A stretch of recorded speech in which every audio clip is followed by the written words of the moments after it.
Herkese salam, kanalıma hoş gelmişsiniz. Müğənni Rəvan Qarayevin bugün toyudur. Onun toyundan sosial şəbəkədə yepyeni görüntülər paylaşıb. Toyda bir çox sənət nümayəndələri iştirak edib. Onlar arasında Könül Kərimova, Mətanət Əsədova və bir çox sənətçilər də yer alıb. Həmin görüntüləri sizlərə təqdim edirəm.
Şahmalının toyundan özel görüntüler harda? Həzər TV.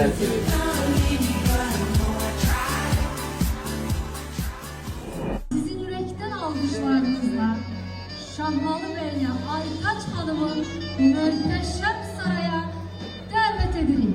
Karşınızda Respublikamızın xalq artisti Natiq Şirinov ve onun rehberliği ettiği Natiq Ritim grubudur.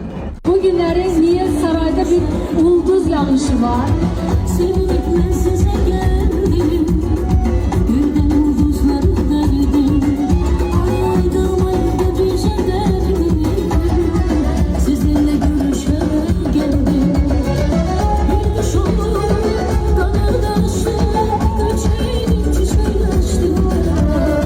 Derlerimden size kaçtım, sizinle görüşe geldim. Bir düş olur. Rəvan, təbrik Çox sağ edirəm. olun. Gözəl gəlinimiz, xoşbəxt Çox sağ olun. olun. Maşallah, nə gözəlsiniz. Təbrik edirəm. Hər zaman bax belə əlləriniz bir-birinizə Çok sağ olun. o belə möhkəm. Təbriklər, xoşbəxt olun. Sağ olun. Çok sağ olun. Sizi ürəkdən təbrik edirəm. Bilirsiniz, siz bizim üçün çox dəyərlisiniz, doğmasınız, əzizsiniz.